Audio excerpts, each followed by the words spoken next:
Good afternoon. If I can get your attention, please. My name is Len Garris. I'm the fire chief for the City of Surrey, and I'd like to welcome you here today to this workshop. A couple of housekeeping items. There's exits on left and right, and washrooms are in the foyer and the back. If you could turn your cell phones off or on vibrate so we don't get interrupted. This workshop will be videotaped, and it will be available probably in a few weeks, and we're hoping to stream it from the University of the Fraser Valley's website. So I'd like to open this by talking a little bit about the workshop. Pipeline emergencies have a potential for large losses of life and property and to the environment. And today we're here to learn about how to prepare and protect our communities and prevent communication issues in other communities that have encountered previous pipeline disasters.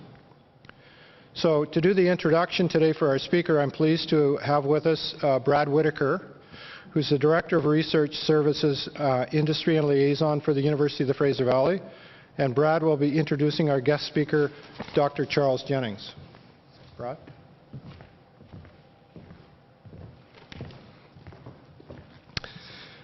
Thank you, Chief Garris.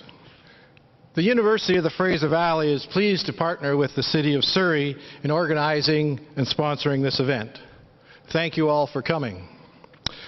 Dr. Charles Jennings was a principal investigator in the development of a U.S. Transportation Research Board guide addressing communication gaps at large loss pipeline events. Dr. Jennings is an associate professor in the Department of Protection Management at John Jay College of Criminal Justice of the City University of New York. He is the founding director of the Christian Regenhard Center for Emergency Responses Studies. Dr. Jennings teaches in the areas of risk analysis, politics, and management of public safety enterprises, and consults widely on policy and planning issues for emergency services in North America.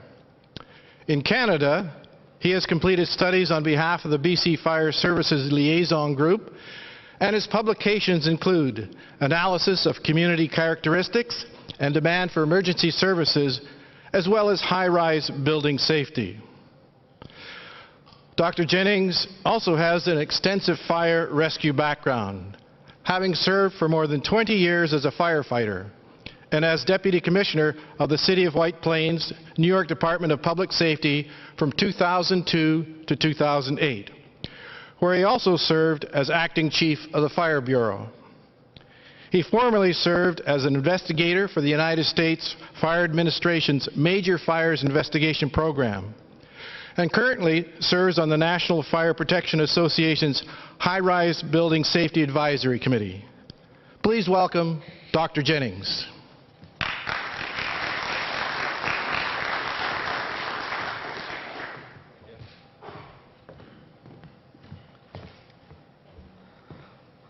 Yeah. Okay.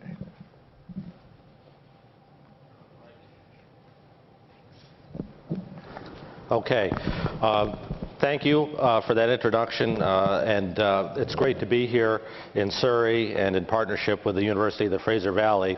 As it was indicated, I have a fairly long association with Surrey and with the province of British Columbia in the fire services, and it's been a very exciting and worthwhile and productive.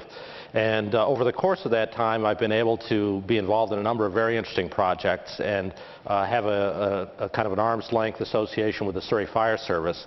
And it's always been a source of inspiration to me to see the very positive developments that have come out of Surrey, the great work that's done in so many different areas. And so it's a pleasure to be here today on a project that coincidentally relates to an issue that's so relevant here in this area.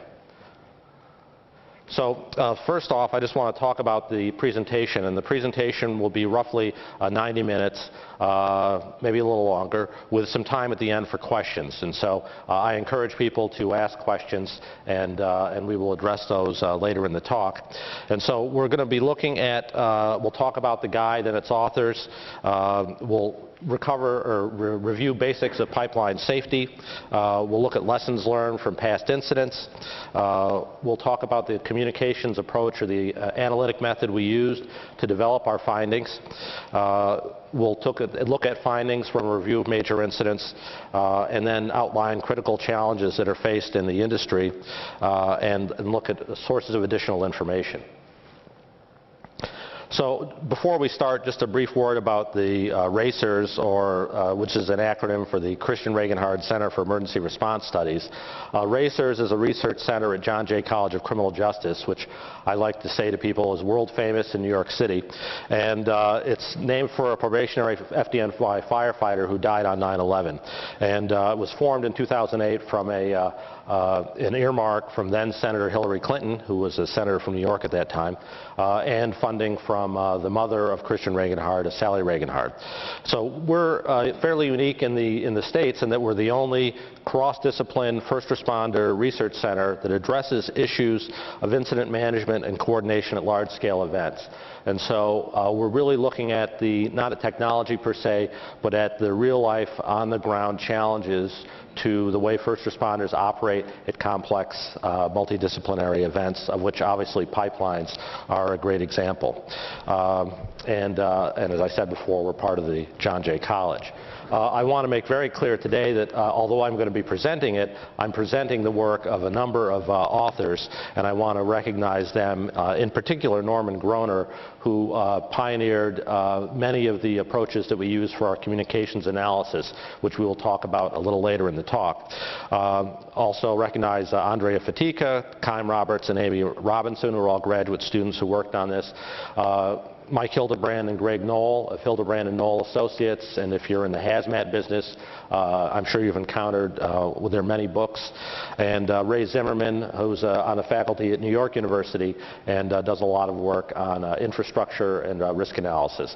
And so this group of practitioners and scholars got together for the research project.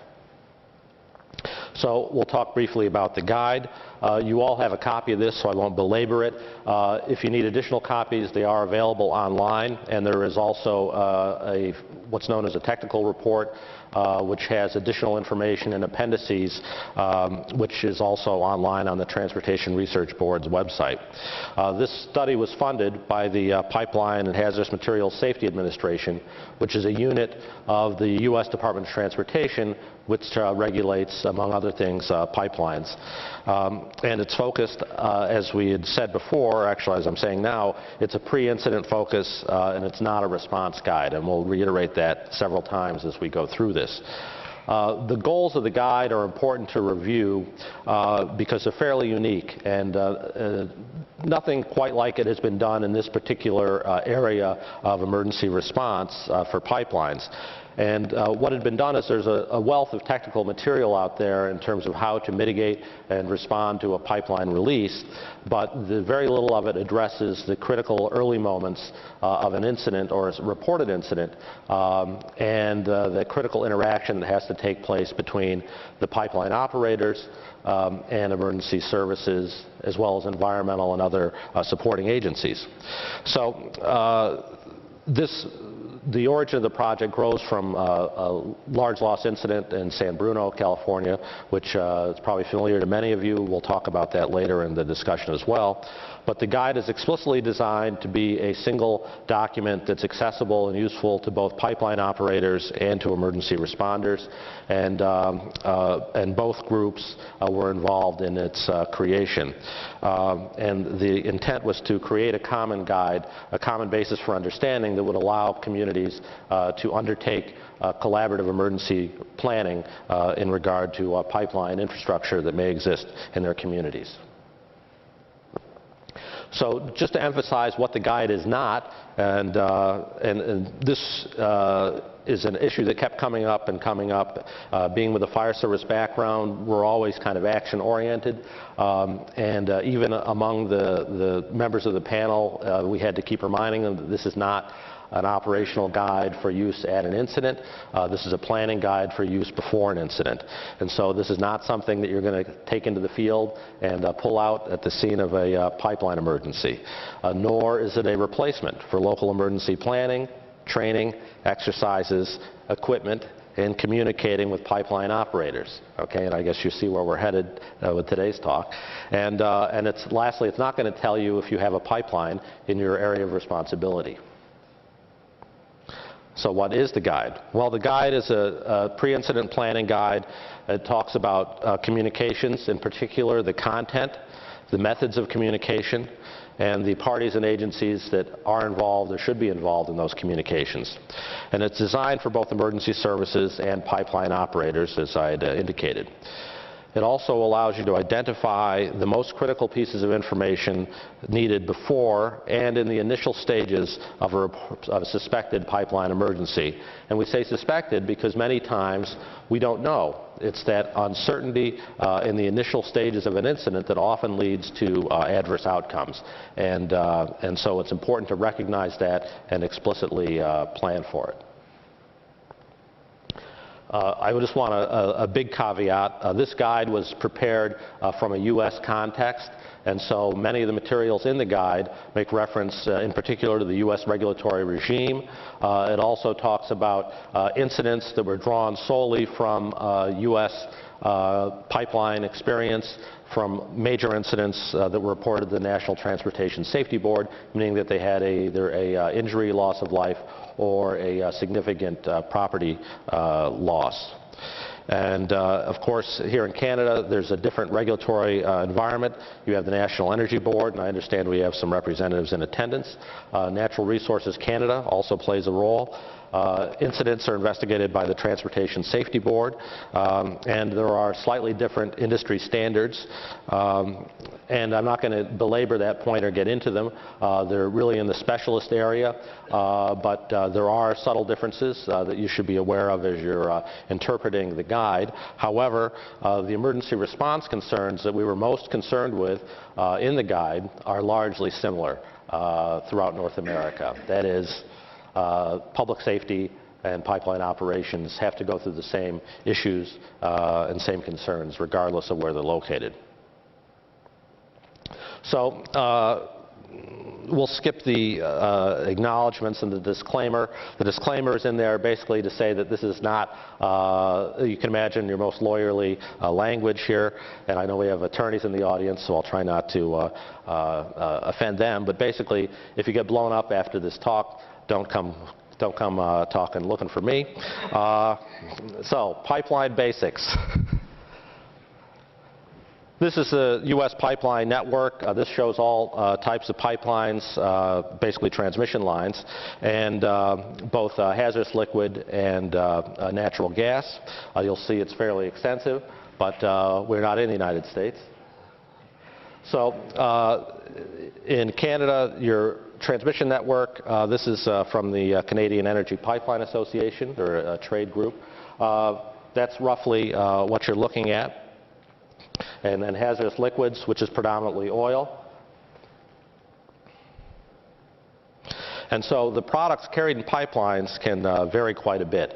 Of course, as we're all familiar with, oil, refined petroleum products, gasoline and fuels, natural gas, but there are also other products that can be carried, including ammonia, carbon dioxide, and of course, batch systems for liquid pipelines means that different products can flow through the same pipeline at different times.